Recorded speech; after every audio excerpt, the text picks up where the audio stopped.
Hey guys, what's up? My name is Arden. Welcome to another movie review.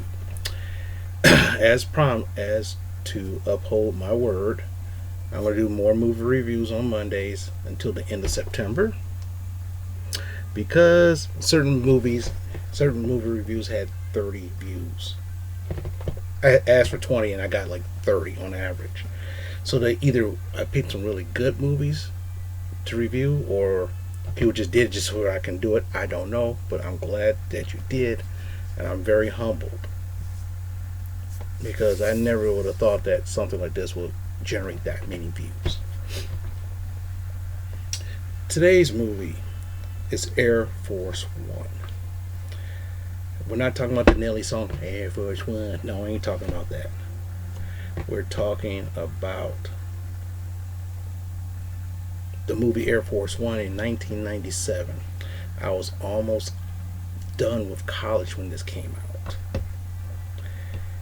And what happened is that I didn't see this in the theaters. I saw it always on VHS. So it's a very good story. It's a action suspense story starring Harrison Ford. Yeah, the same Harrison Ford as Han Solo and Indiana Jones. Yeah, that guy.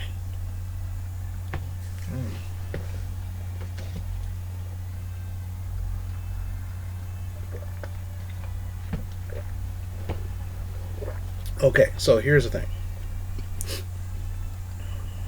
What about this movie is good? Basically, it's about the president. He makes a stand against terrorism and stuff like that. That's what I got out of it. I watched it on Netflix, and for some strange reason, the sound goes in and out, so I can't catch every single thing that's said. My mom has the VHS, but not the DVD, so I couldn't see it on VHS. I don't have a VHS player. So I had to rely on good old Netflix for this one. Now the thing about this movie is pretty. It's pretty. When I first saw it, I said, "Wow, this is pretty cool," and it's still cool. Basically, he takes a stand, and then this extreme group has a good plan to infiltrate Air Force One, which is the plane that the president travels on, hijacks it in order to release a general that the Americans and Russians captured. They they kill some reporters, slips in with fake IDs and everything else, credentials, so they can get on Air Force One. And then, of course, one of the CIA agents, not CIA, Secret Service agents betrayed them, betrayed the President of the United States, and set everything up for them to hijack the plane. In which, for something like that, I don't think in real life that could ever actually. I mean, anything's possible. I don't think that will happen like that because everybody has guns. So I'm pretty sure there's some I know there's some Secret Service, and I thought there might be some military people on the plane as well. So, but oh well. I don't know. I've never been in Air Force One, and I don't know anything about the real life Air Force One, and I don't want to know because certain things should be secret, and all that other stuff. So what happened is when they hijack the plane, they supposed to be an escape pod for the president to escape in. He gets dragged off. His family is separated from him. The funny thing about it, he's watching the University of Michigan football game. That was the funny thing about it. I was like, the Michigan game? What? And they're showing footage of the University of Michigan football team. So I was like, oh, that's pretty interesting. Yay, Michigan! Ugh. Ugh. So, long story short, he eludes. He basically stays on the plane to try to rescue him. And what happened is this guy, he used to be a Vietnam soldier, so he knows how to fight. He knows how to fight. So it's one of those kind of things. So we don't have a wimpy ass president. We have a president that knows how to fight, and because of that, that's how he's able to outsmart and outthink and outmaneuver all these hotshot terrorists on board a plane. Don't look at me. They made the movie, and the movie did very well. So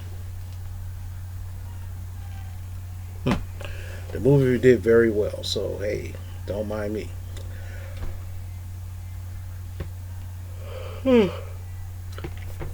Gets in contact with Washington. They run so it's a little, and also in Washington, there's a little power struggle between the chief of staff, or I forgot what he was, the defense, whatever, and the vice president trying to take over who's going to be taking charge and everything else. And it's kind of like, well, okay, here's the thing.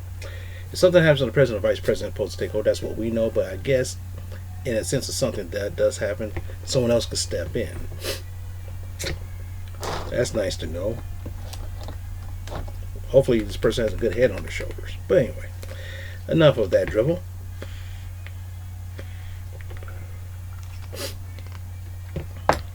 After a while of playing cat and mouse, they started executing prisoners. And then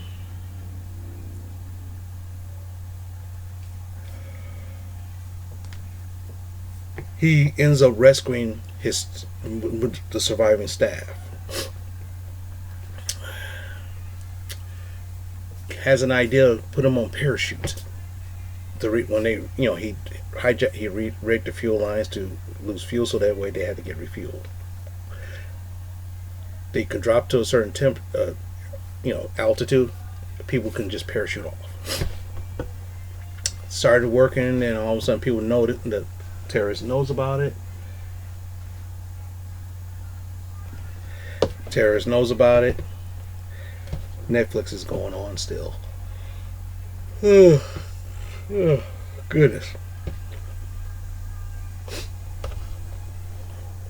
And it's basically, like the save screen, it shows basically the stuff that you used, that you watched, or has it on your queue,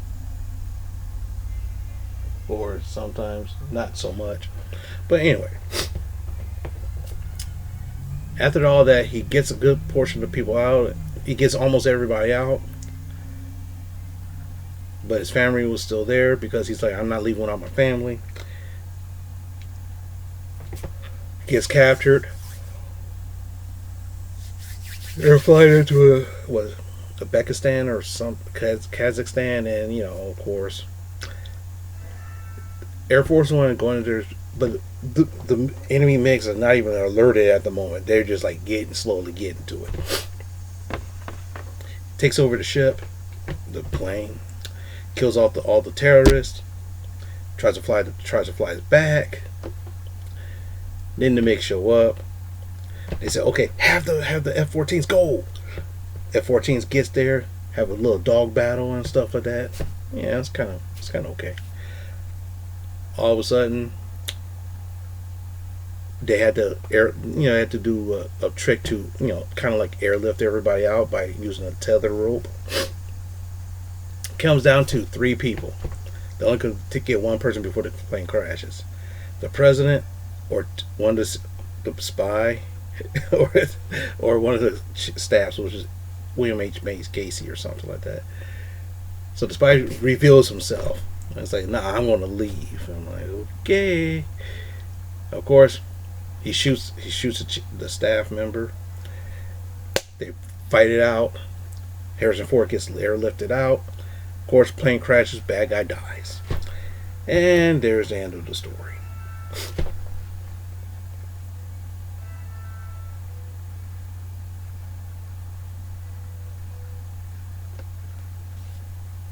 Okay, that's weird. Well, anyway, after all that,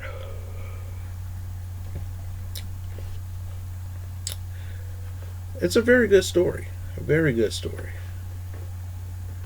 I really enjoyed it. I watched it. I remember watching it after I graduated from school a couple times. A few times.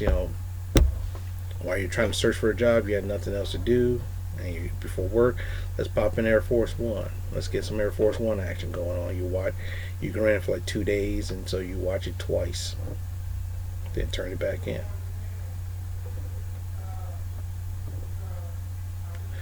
Is it a good movie? Yes. That movie is still good even after 20, almost 30 years. It's still a really good movie. Did I enjoy it? Yes, I sure did. Do I recommend it? I do. So, if you interested in it, now the thing is on Netflix, it's only good until September 30th, and then it's off of Netflix. So of course, naturally, that means by the time you're watching it, you got like 2 weeks to watch it. Or if you had the DVD, you could buy the DVD for cheap. You could buy the Blu-ray for cheap and watch it all day long. But anyway, with that being said, thank you for watching. I'm very humbled that I'm able to do this and for another couple of weeks. Very humbled. And for every video that people watch of mine, I'm very grateful. I'm grateful for all the replies that people put down. I'm very grateful for it. And with that being said, thank you very much, and I'll catch you in the next video.